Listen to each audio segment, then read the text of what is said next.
Good morning, students. We again resume with our class of previous class that we had studied advertisement. आज हम इसको थोड़ा सा और आगे बढ़ाते हैं।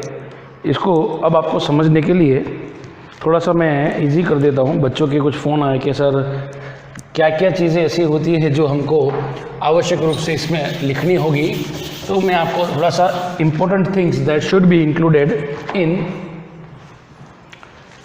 राइटिंग, ये मैं आपको अभी बता देता हूँ। Okay, so first of all आपको ये समझना होगा कि आपको क्या डिटेल्स प्रोवाइड करनी है, कौन सी ये वो डिटेल्स है जो आपको प्रोवाइड करनी है। सपोज हमने अभी लास्ट क्या पढ़ा था, हमने पढ़ा था फॉर व्हीकल, ठीक है। अब व्हीकल के लिए हमें क्या करना है, मैं ये नोट्स है जो मैं इसको स्कैन भी कर दूंगा बाद में आपको, तो ये आपको लिखना है, ठीक है। इसमें देखिए मैं लिख रहा हूँ मॉडल या ईयर ऑफ मैन्युफैक्चरिंग, ठीक है। उसके पहले आ जाएगा आपके मेकर। मेकर का मतलब कौन सी कंपनी ने बनाया है, कौन सा मॉडल है, कौन सा सन है। उसके बाद में आपके आ जाएगा कलर। कलर के बाद में आपको लिखना है माइलेज। माइलेज को हम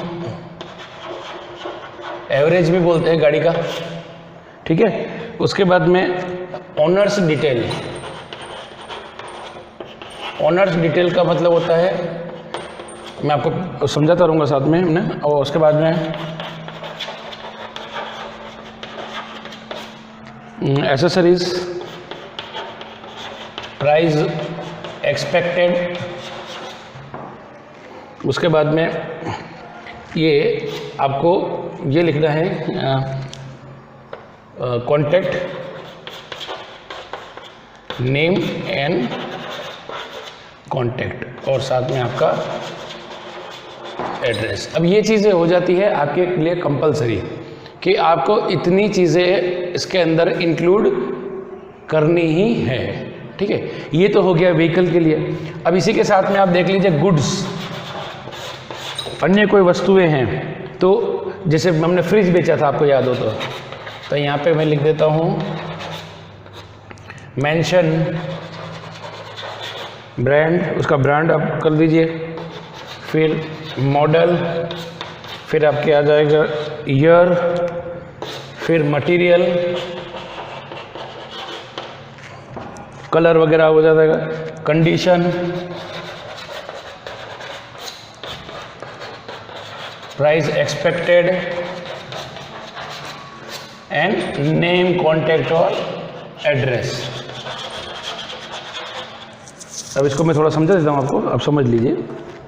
ये हमने जो लास्ट एडवर्टीजमेंट बनाया था, है ना, उसके बारे में ये हम देख रहे हैं। लास्ट एडवर्टीजमेंट जो हमने बनाया था वो एक व्हीकल का, रेफ्रिजरेटर का बनाया था, लेकिन बच्चों ने कहा कि इसका कोई फॉर्मेट होता है, तो फॉर्मेट, बिल्कुल फॉर्मेट तो कुछ नहीं होता है, लेकिन ये वो आवश्यक चीज़ें हैं, दीज आर द एसेंशियल्स जो आपको लिखने ही है। व्हीकल में सबसे पहले हो गया मेकर। मेकर का मतलब होता है कौन सी कंपनी ने बनाया, होंडा, मारुति, जो भी है। मॉडल या ईयर ऑफ मैन्युफैक्चरिंग, कौन सा मॉडल है वो, ठीक है। उसके बाद में कलर, फिर आ जाता है गाड़ी का एवरेज या रनिंग। आप इसको रनिंग भी कर सकते हो, कितना गाड़ी चली हुई है, रनिंग। फिर ओनर्स डिटेल, कि वहाँ के मालिक की जानकारी दी गई, सिंगल ओनर, ठीक है। एसेसरीज कौन सी है, उसके अंदर एयर कंडीशन है या सारी एसेसरीज है। प्राइस एक्सपेक्टेड, नेम कॉन्टैक्ट और एड्रेस, तो ये हो जाता है इजी, ठीक है। सेकंड थिंग आ गया था गुड्स। किसी भी चीज़ों को बेचना हो आपको, जरूरी नहीं कि गाड़ी को बोला जाए, आपको वॉशिंग मशीन, फ्रिज, टेलीविज़न, कुछ भी बेचना हो, ठीक है, तो उसको हम देखेंगे। Mention brand, model, year, material, condition, price expected, name and address. आज हम एक टेलीविज़न बेचने की कोशिश करते हैं, ओके। अब ये जो हमने देखा, ये क्या था कि व्हीकल तो आप बहुत आराम से बेच पाओगे, बच्चों को कन्फ्यूजन गुड्स में हो रहा है ना, तो गुड्स के अंदर हम बेच लेते हैं। आज सपोज हम क्या लिखेंगे, फॉर सेल। अब टेलीविज़न ब्रांड हो गया सोनी, ठीक है, 16 इंच कलर टेलीविज़न, ठीक है। कौन सा टीवी है भाई आपका? HD है। क्या है उसके साथ? क्या है accessory? With remote and setup box, ठीक है। ये अब टेलीविज़न में मॉडल नहीं होता है, मॉडल होता है, ठीक है। आप जैसे 3 स्टार रेटेड, ठीक है, और ईयर ऑफ बाइंग कर लो या कितना पुराना है आप लिख दो।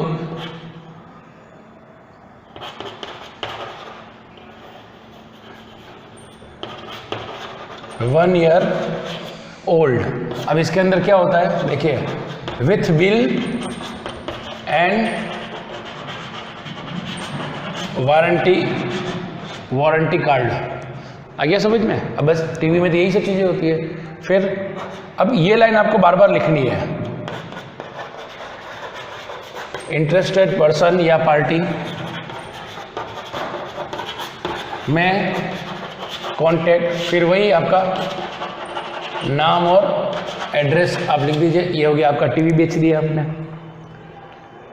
आया समझ में? तो ये जो था अभी हम लोगों ने एक, आपने देखा कभी टेलीविज़न बेचा है। स्क्रीन से मैं हट रहा हूँ एक बार ताकि आप इसको अच्छे से देख पाएँ। इसको आप देख पा रहे हैं, ठीक है ना? तो ये फॉर सेल था। तो अभी इसको आप देख लीजिए अच्छे से। आप ऐसे घर पे बनाने की कोशिश करो, ठीक है। घर पे बनाने की कोशिश करोगे तो मैंने आपको पहले ही बता दिया, ये चीज़ ऐसी है जिसमें आप जितना प्रैक्टिस करोगे उतना अच्छा आप कर पाओगे, ठीक है। तो ये चीज़ हमको ध्यान रखनी है, टू रिमेंबर। बहुत इंपॉर्टेंट चीज़ें हैं ये। अब देखिए हम लोगों ने कितनी चीज़ें बेची अभी तक। सबसे पहले हमने बेचा व्हीकल, गुड्स यानी वस्तुएं। अब हम चलेंगे सेलिंग आउट प्रॉपर्टी। क्या बेचेंगे आप? प्रॉपर्टी बेचेंगे। अब प्रॉपर्टी बेचने के लिए हमको क्या करना होगा?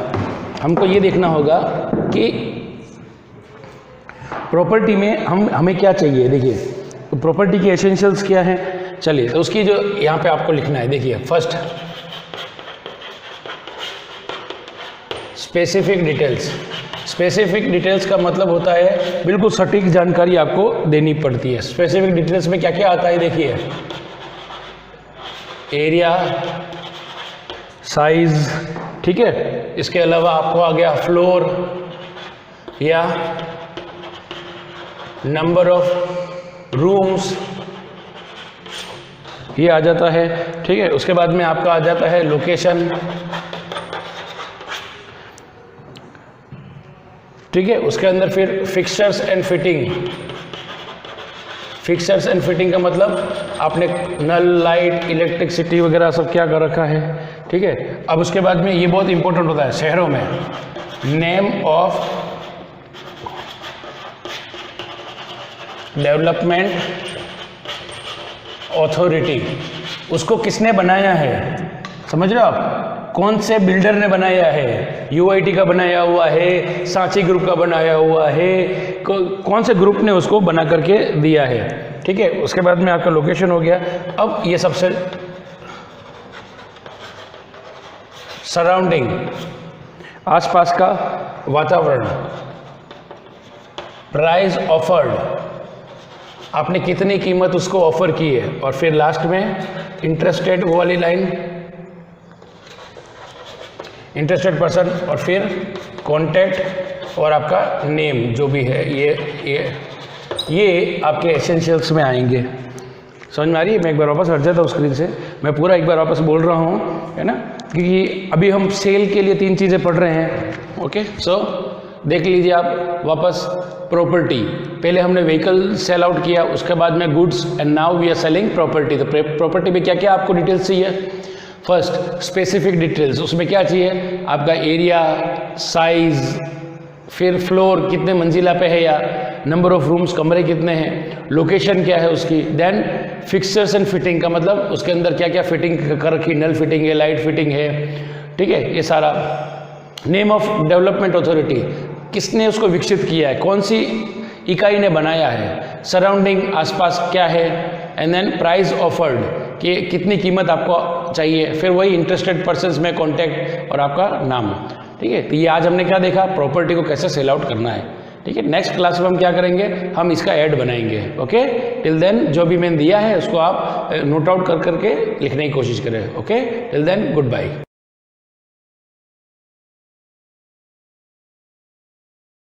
Good morning student, this is our new lesson perfect competition market and this is a part first। Hindi medium ध्यान दें, ये पूर्ण प्रतियोगिता बाजार है, 11वां पार्ट है और इस 11वें पार्ट का ये फर्स्ट पार्ट है, पार्ट 1, ठीक है। उसमें हम सबसे पहले पढ़ेंगे टाइप्स ऑफ मार्केट। बहुत इजी टर्म है, टाइप्स ऑफ मार्केट से आप सब लोग जानते ही, अलग अलग के तरह के जो बाज़ार होते हैं, किस किस तरह के बाज़ार होते हैं, कैसे मैनेज किए जाते हैं, कौन चलाता है ना, उनको पहले हम लोग समझेंगे, फिर थोड़े हार्ड टर्म की तरफ जाएंगे। तो टाइप्स ऑफ मार्केट में पहला मार्केट है ऑन द बेसिस ऑफ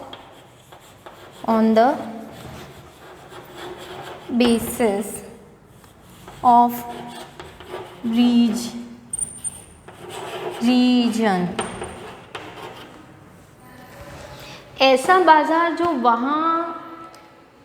वहाँ का जो भौगोलिक बाज़ार होता है किसी जगह का, जो वहाँ के लिए ही ख़ास तौर से होता है। जैसे कि हमारे यहाँ पे जो बाज़ार होते हैं, जैसे हमारे यहाँ पे 3 ऋतुएँ होती है नॉर्मली, जैसे अभी वर्षा ऋतु चल रही है, रेनी सीज़न है, तो हमारे बाज़ार जो होंगे वहाँ पे रेनी सीज़न से रिलेटेड चीज़ें मिलेंगी, वैसे ही फ्रूट्स, वैसे ही सब्जियाँ जो उसमें आती है।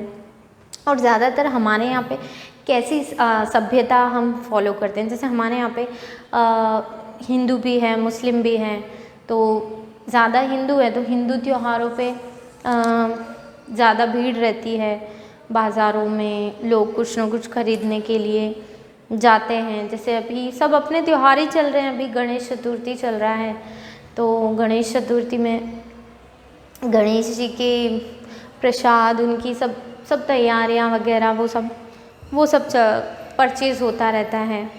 उसके बाद श्राद्ध आ जाएंगे, तो मतलब एक के बाद एक चीज़ आती रहती है।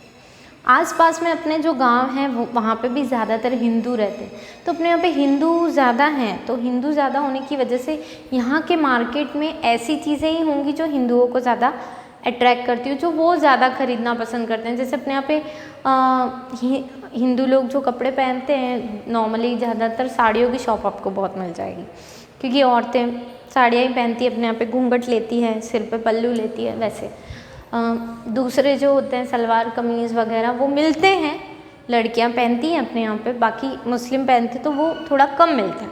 पर आप ऐसी जगह पे जाएंगे जैसे कि पहाड़ी जगहों पे अपन जाते हैं, तो वहाँ पे ज़्यादातर सलवार कमीज़ और ऊपर वो लंबा सा कुर्ते जैसा जो बहुत मोटा होता है, उसका कुछ नाम भी होता है, अभी मैं भूल चुकी हूँ, वैसे कपड़े मिलते हैं ठंड से बचने के लिए।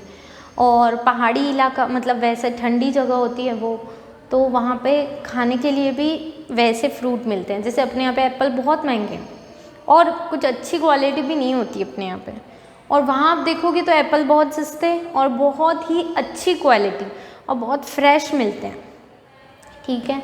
तो क्योंकि वहाँ वो ज़्यादा उगते हैं, यहाँ पे वो उगते ही नहीं हैं। वहाँ पे बेरीज़ मिल जाएगी आपको, स्ट्रॉबेरी वगैरह ऐसी चीज़ें मिल जाएंगी, पर अपने यहाँ पे नहीं मिलेंगी, अपन जहाँ रहते हैं वहाँ पे, है ना। यहाँ पे दूसरे फ्रूट्स मिल जाएंगे, जैसे कि गुआवा है, गुआवा मतलब समझते हो ना, जामफल बोलते हैं जिसको अपन लोकल लैंग्वेज में, हिंदी और महाराष्ट्र में जिसे पेरू कहा जाता है। ये अभी बारिश के टाइम पे चल रहा है, तो यहाँ पे ऐसी चीज़ें मिलेंगी, ठीक है। तो ये होता है on the basis of region. Region मतलब वो क्षेत्र के हिसाब से जो बाज़ार होता है वो होता है इस तरह का, जो मैंने आपको बताया। दूसरे बाज़ार के बारे में अपन पढ़ेंगे। अच्छा, ये फर्स्ट टाइप है, इसके कुछ भाग हैं। ये क्षेत्र के हिसाब से होने वाले बाज़ारों का पहला है, ए में है लोकल मार्केट। लोकल मार्केट मतलब जहाँ पे लोग जाते हैं, चीज़ें खरीदते हैं, मोल भाव करते हैं। लोकल जो बाज़ार होता है, जैसे अभी अपन सलूम्बर की बात करें तो सलूम्बर का जो बाज़ार है वो अपना लोकल बाज़ार है। लेकिन अपन उदयपुर जाएंगे तो वो हमारे लिए लोकल बाज़ार नहीं है, वहाँ के रहने वाले लोग बोल सकते हैं लोकल मार्केट, पर हमारे लिए हम कैसे बोलेंगे, उदयपुर के मार्केट में गए थे खरीदने, है ना। बाकी अपना लोकल, अब बोलेंगे मार्केट गए थे खरीदने तो सलूम्बर वाला मार्केट ही बोल रहे हैं, ऐसे ही लगेगा क्योंकि वो हमारा लोकल मार्केट है। लोकल मतलब एकदम कॉमन जो वहाँ का मार्केट होता है। दूसरा है रीजनल मार्केट।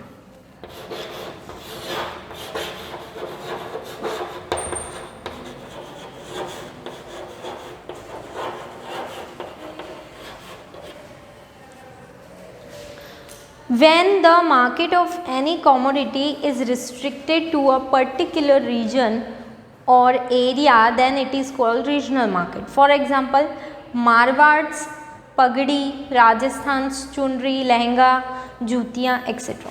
रीजनल मार्केट मतलब रीजनल मार्केट वो होगा जो वहाँ की सभ्यता की चीज़ें वहाँ पे मिलेंगी। जैसे भी राजस्थान कोई आएगा, मारवाड़ कोई जाएगा, राजस्थान में भी हम लोग मेवाड़ में रहते हैं, अब मारवाड़ में अपन जाते हैं मतलब जोधपुर की तरफ, बीकानेर की तरफ हम लोग जाते हैं, तो वहाँ पे ज़्यादातर एकदम ट्रेडिशनल मारवाड़ी जो ड्रेस होता है वो वहाँ पे आपको इजीली मिल जाएगा।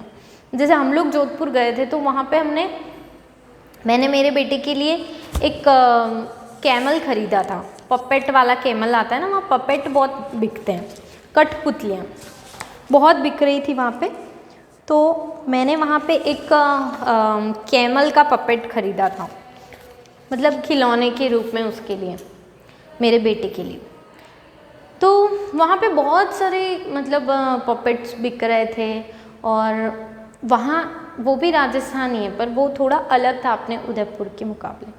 उदयपुर में भी कुछ चीज़ें हैं जैसे लोक कला मंडल है, तो ये सब यहाँ पे कॉमन है। राजस्थान जाओगे तो आप सोच लो कि आपको घूमर डांस देखने को मिल सकता है, अगर कहीं रिलीजियस डांस देखना चाहते हो, कपड़े खरीदने चाहते हो तो आपको लहरिया या चूनर, लहरिया समझ लो यूँ लाइनें वाली जो साड़ी होती है, अलग अलग कलर्स रहते हैं उसमें, या 2 कलर रहते हैं या 3 कलर रहते हैं, उसे लहरिया बोलते हैं। फिर ऐसी लाइनें तिरछी भी होती हैं ना, इस तरफ से भी तिरछी लाइनें होती है, क्रॉस में जो लाइनें वाला होता है उसको मोठड़ा बोलते हैं साड़ियों में। फिर चूनर जो होती हैं वो डिब्बे डिब्बे वाली होती है, चूनर आपको पता ही होगी। ये सारी साड़ियाँ अपने यहाँ की फेमस हैं। आप साउथ की तरफ जाओगे तो बॉर्डर वाले कपड़े मिलेंगे आपको, ज़्यादातर लुंगी भी पहनते हैं वहाँ, तो उसमें बॉर्डर होता है एक, ठीक है। साड़ियों में भी बॉर्डर होता है, बीच में पूरी प्लेन होती है, ठीक है। यहाँ पे यूँ टिक्का लगाएंगे, अपने यहाँ पे तिलक यूँ लगाएंगे, तो सब जगह अलग अलग तरीके होते हैं, वैसी चीज़ें वहाँ पे देखने को मिलती है। ये होता है रीजनल मार्केट। थर्ड अपन पढ़ेंगे सी, वैसे अपन फर्स्ट पढ़ रहे हैं, उसके 3 पार्ट, तीसरा पार्ट पढ़ने जा रहे हैं अपन, नेशनल मार्केट।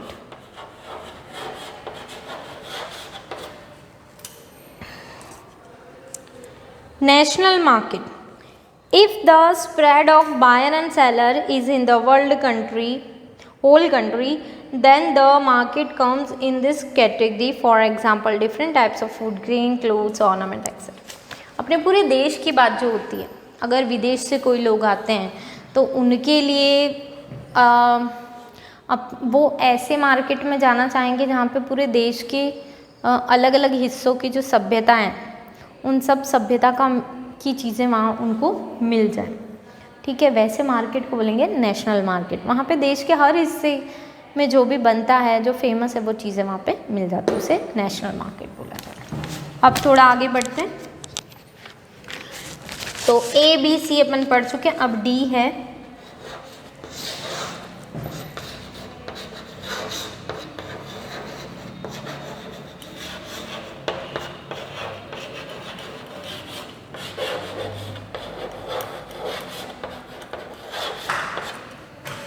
डी है इंटरनेशनल मार्केट। इंटरनेशनल मार्केट का मतलब होता है कि जो अंतर्राष्ट्रीय बाज़ार होता है। अंतर्राष्ट्रीय बाज़ार मतलब जहाँ पे इम्पोर्टेड चीज़ें सारी मिल जाती हैं, दूसरे देश की चीज़ें भी हमको जहाँ पे मिलती है उसे हम बोलते हैं इम्पोर्टेड मार्केट। ठीक है, सॉरी इंटरनेशनल मार्केट बोलते हैं, मतलब अंतर्राष्ट्रीय बाज़ार उसे कहा जाता है। ऐसे अंतर्राष्ट्रीय बाज़ार में विदेशी चीज़ें हमें खरीदने को मिलती है जो अपने देश में नहीं मिलती। तो ये थे कुछ बाज़ार के टाइप्स। अच्छा, एक बात मैं आप लोगों से कहना चाहूँगी कि अभी तक जो भी लेसन अपन पढ़ रहे हैं वो मैंने इजी से इजी ढूंढ के आगे पीछे पढ़ा है। ठीक है, सीक्वेंस में नहीं चल रहे हैं लेसन, पर इस तरह से पढ़ाए जा रहे हैं कि वो सीक्वेंस में अरेंज हो जाते हैं। जैसे पहले मैंने आपको मार्केट्स पढ़ाए थे, मोनोपोली मार्केट मतलब एकाधिकारात्मक बाज़ार, एकाधिकारी बाज़ार, है ना, अल्पाधिकारी बाज़ार, ये सब मैं पढ़ा चुकी हूँ, ड्यूओपोली, ओलिगोपोली वगैरह वगैरह। तो ये उनके पहले का लेसन है, इंट्रोडक्शन है, पर ये मैंने नहीं पढ़ा है क्योंकि इसमें कुछ डायग्राम्स हैं जो अभी आगे चल के आने वाले हैं जो थोड़े टफ भी हैं। ठीक है, पर अब ये लेसन इसलिए लेना पड़ा कि दूसरे जो लेसन है वो बहुत ही टफ हैं। अगर हम इस लेसन को नहीं स्किप कर दें, बाद के लिए मैं रखूँ कि कभी स्कूल खुलेगा तो पढ़ाऊँगी, तो वो पॉसिबल ही नहीं है। अब मुझे सारे टफ लेसन आपको पढ़ाने पड़ेंगे सब। अब जो भी लेसन बचे ना वो टफ ही बचे हैं, ये तो और भी इजी है, पर इसके बाद जो भी मैं लेसन पढ़ाऊँगी आपको, आप मान के चलना वो थोड़े मुश्किल होंगे। ठीक है, उनको मैं बहुत धीरे धीरे पढ़ाऊँगी ताकि आपको समझ में आए। पर आपको क्या करना है, वीडियो बार बार देखने पड़ेंगे, और जो भी आपको होमवर्क मिल रहा है वो होमवर्क आप लिखने का काम आप करते रहिए ताकि आपको लिखने का बर्डन स्कूल चालू होने के बाद एक साथ लिखने का बर्डन ना आए। मैं लिखने का वक्त भी बहुत कम दे रही हूँ आपको, धीरे धीरे दे रही हूँ। मैं सोच रही हूँ कि हो सकता है कि आप वीडियो देखने में ज़्यादा बिजी रहते हो तो लिखने का काम आप कब करोगे, पर ठीक है अब मुझे थोड़ा लिखने का भी आपको देना पड़ेगा। जैसे कि कमर्शियल बैंक वाला मैं आपको दे चुकी हूँ टॉपिक लिखने के लिए, अब उसके बाद RBI भी देना है मुझे।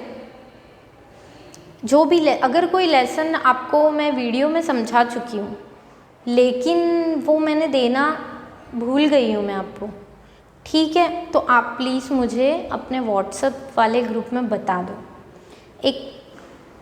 मतलब आप लोग मुझे बताते रहोगे, मेरे साथ कम्युनिकेशन करते रहोगे मैसेज में भी, अगर कोई चीज़ नहीं समझ में आ रही या ऐसा कुछ है कि मैंने लिखने के लिए आपको वो नहीं दिए नोट्स, तो आप बताओगे तो ही मुझे पता चलेगा, वरना फिर मुझे पता चलने वाला नहीं है, क्योंकि मैं पुराने चैट्स डिलीट कर देती हूँ अक्सर। तो आप लोगों को मुझे बताना पड़ेगा, ठीक है, इस चीज़ के लिए आप खुद रिस्पॉन्सिबल। तो ये हम on the basis of region में कितने मार्केट पढ़ चुके हैं। लोकल मार्केट पढ़ा हमने, रीजनल मार्केट पढ़ा है, नेशनल मार्केट पढ़ा है और इंटरनेशनल मार्केट पढ़ा है। तो ये मार्केट्स हम लोग पढ़ चुके हैं। अब हम कुछ और मार्केट पढ़ेंगे।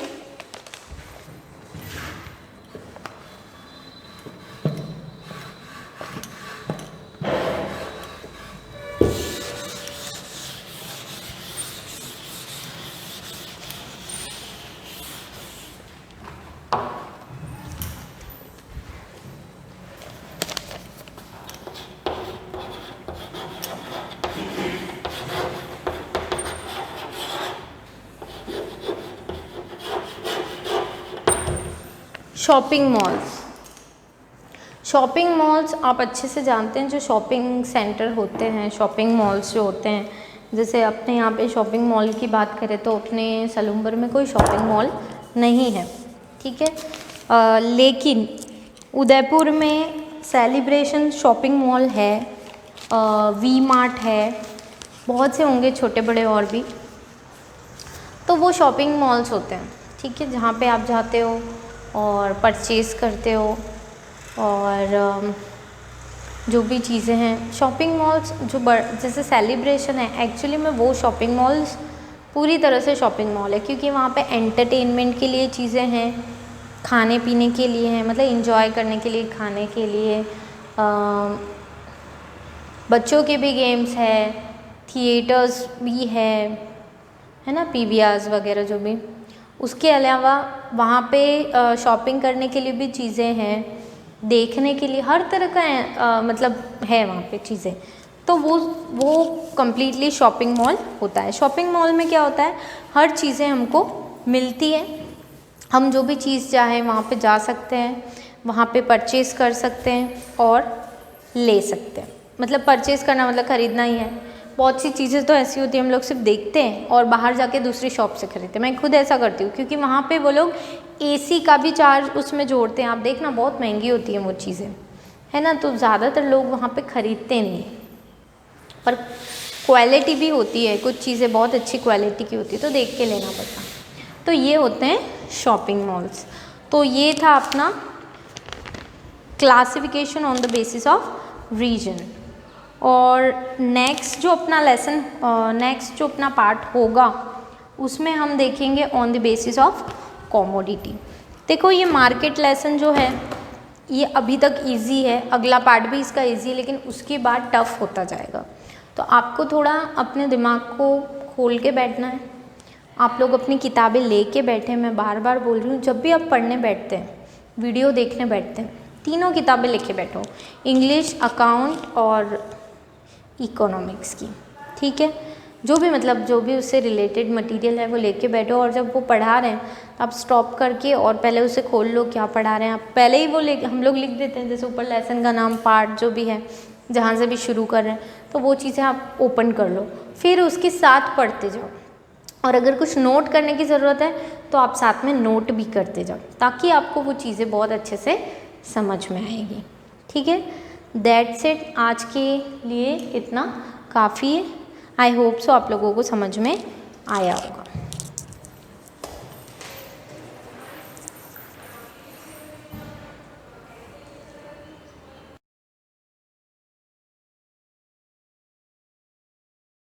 दोस्तों कैसे हैं आप। आज हम एवरेज मेथड से जो ड्राइंग कैलकुलेट कर रहे हैं उसका तीसरा क्वेश्चन यानी कि तीसरी स्टेप का क्वेश्चन हम देखने जाएंगे। देखिए क्वेश्चन क्या है, RST, 3 पार्टनर्स हैं। कितने पार्टनर हैं? 3, और जिनका नाम क्या है? RST। अब इस क्वेश्चन में क्या डिफरेंट है दोनों क्वेश्चन से, इसमें एक तो डेट दे रखी है पर्टिकुलर 1/1/2017 से 30/6/2017। कौन सी डेट दे रखी है? 1 जनवरी 2017 से 30 जनवरी 2017 तक प्रत्येक पार्टनर ने यानी कि ईच पार्टनर ने विड्रॉ किए हैं 2000 रुपीज, यानी कि सब ने 2-2 हजार रुपए आहरण किए हैं, निकाले हैं अकाउंट से, ठीक है। और रेट ऑफ इंटरेस्ट जो दे रखा है अपने को 10% पर एनम दे रखा है। कितना दे रखा है? 10% per annum rate of interest on drawing, यानी आहरण पर ब्याज 10%, ठीक है। अब हमें क्वेश्चन में ये दे रखा है कि R जो है वो हर मंथ की 1 तारीख को विड्रॉ करता है। S जो है वो मिडल यानी कि मंथ के मिडल यानी कि महीने के मध्य में विड्रॉ कर रहा है, और P जो है वो महीने के एंड में यानी कि एंड ऑफ द मंथ में विड्रॉ कर रहा है, यानी कि उस महीने के अंत तारीख जो भी है उनकी विड्रॉ करेगा, ठीक है। तो अब हम ये देखना चाहते हैं कि R कितना विड्रॉ कर रहा है, S कितना अमाउंट विड्रॉ करेगा और P कितना विड्रॉ करेगा, ठीक है। तो चलिए R का कुल आहरण, R का कुल आहरण यानी कि R's टोटल ड्राइंग। तो R का टोटल ड्राइंग बताइए, अगर ये हर महीने की पहली तारीख और कहाँ से स्टार्ट करना है, 1 जनवरी से लेकर के 30 जून तक अपने को हर महीने की पहली तारीख। तो फर्स्ट बार विड्रॉ करेगा तो 1 जनवरी, फिर दूसरे बार कब विड्रॉ करेगा? 1 फरवरी, नेक्स्ट 1 मार्च, उसके बाद 1 अप्रैल। तो इस तरह से 1 जून तक विड्रॉ करेगा, क्योंकि इसके बाद जब विड्रॉ करेगा तो 30 जून के बाद क्या आएगा? जुलाई। तो जुलाई तक तो अपने को जाना नहीं है, अपने को कहाँ जाना है? 30/6 से पहले जो भी 1 तारीख आएगी उतनी बार वो विड्रॉ करेगा। तो बताइए कितनी बार ये विड्रॉ करेगा? 1 जनवरी से 30/6 बार विड्रॉ करेगा, यानी कि 1 जनवरी में करेगा, फिर फेब में करेगा, फिर मार्च, अप्रैल, मई और जून। तो इस तरह से ये 2000 रुपए अगर विड्रॉ करता है 1 तारीख को तो 6 बार विड्रॉ करेगा, और टोटल अमाउंट कितना विड्रॉ करेगा? 12,000 यानी 12,000 विड्रॉ करेगा। इसी तरह से एस का देखेंगे, एस का कुल आहरण यानी कि एस टोटल ड्राइंग। एस का टोटल ड्राइंग से अब ये देखिए ये मिडल ऑफ मंथ है यानी कि हर महीने के बीच की तारीख। तो हर महीने के बीच में यानी कि जनवरी के बीच में यानी 15-16 तारीख, फरवरी के बीच, तो ऐसे ही 20 तारीख है मतलब 15 तारीख कितनी बार आएगी? 1 जनवरी से काउंटिंग करेंगे 30 तक, वो भी 6 आएंगी बिल्कुल। यहाँ आप लिखेंगे 2000 × 6 = 12,000। अब इसने भी 12,000 विड्रॉ किए हैं दोस्तों, ठीक है। अब देखते हैं पी के बारे में, जो क्या कर रहा है एंड ऑफ मंथ यानी कि महीने के एंड में विड्रॉ कर रहा है। अब महीने के एंड में मतलब जनवरी में आएगा 31, फेब आएगा 28, फिर मार्च आएगा 31, अप्रैल आएगा 30। तो लास्ट जो तारीखें हैं तो कितनी बार विड्रॉ करेगा? चलिए काउंटिंग करिए, देखिए बताइए।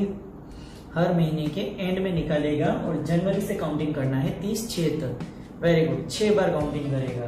तो यानी कि ये 6 बार फिर विड्रॉ कर रहा है। तो यहाँ लिखेंगे T total drawing. Total drawing कितना हो जाएगा? 2000 × 6 = 12,000, ठीक है।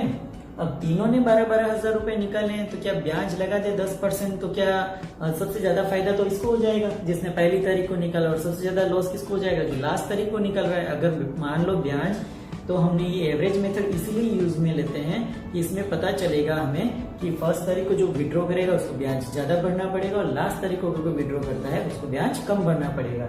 चलिए कैलकुलेट करके देखते हैं कैसे क्या होना है, ठीक है। तो आर के आहरण पर ब्याज, यहाँ अपन इंटरेस्ट ऑन ड्राइंग कैलकुलेट करेंगे। तो सबसे पहले अपना फॉर्मूला याद है आपको, टोटल अमाउंट ऑफ ड्राइंग। तो टोटल अमाउंट ऑफ ड्राइंग कितना है?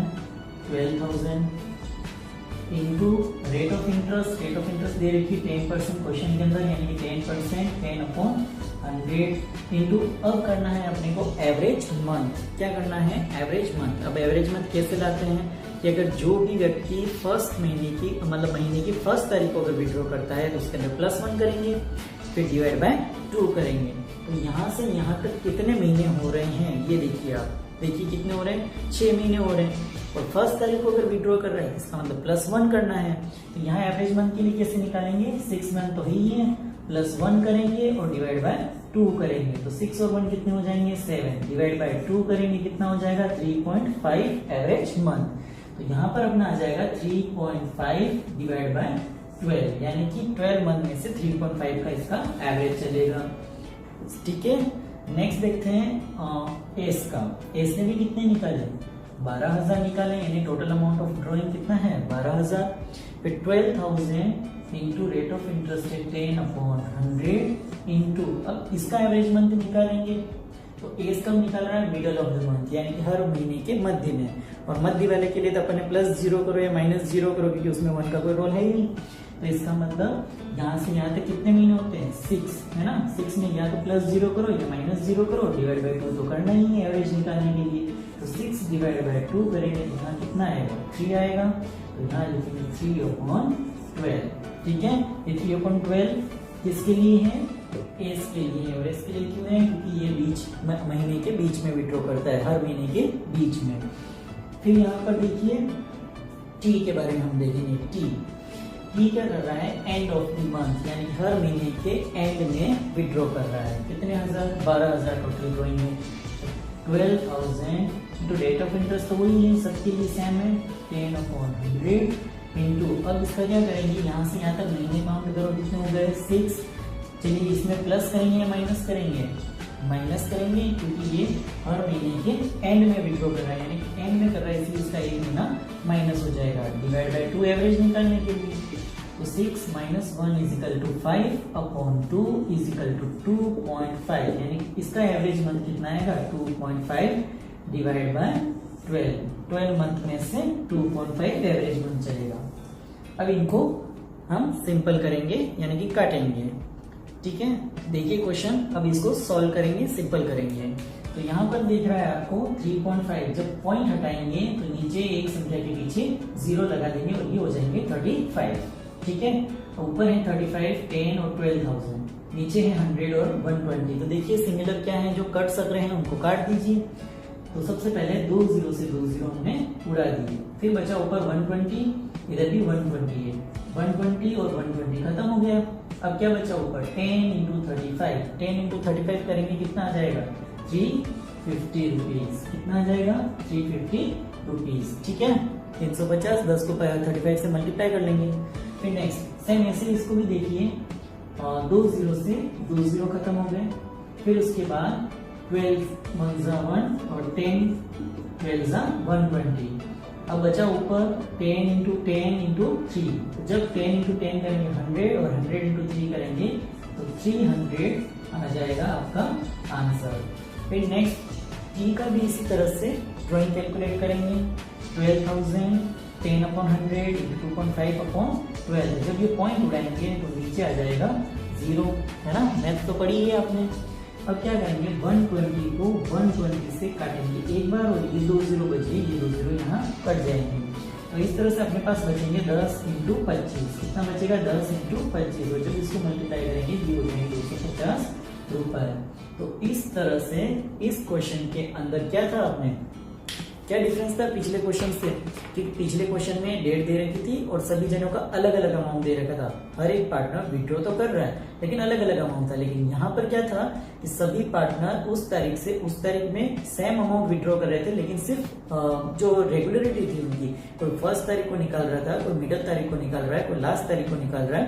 तो इस तरह से क्या हो रहा है, बस यही डिफरेंस था, जिसका इंटरेस्ट देखिए सिमिलर डिडक्ट हुआ है। जैसे 350 है, फिर 300 है, फिर 250 है ना, क्योंकि यहाँ पर 50-50 रुपए का सेम फर्क आएगा। देखिए क्या था क्वेश्चन, RST पार्टनर थे और ये तारीख दे रखी 1 जनवरी से 30 जून 2017, और हर एक पार्टनर कितना निकालेगा 2,000 रुपए निकालेगा। रेट ऑफ इंटरेस्ट दे रखी है सबके लिए कॉमन 10% पर है।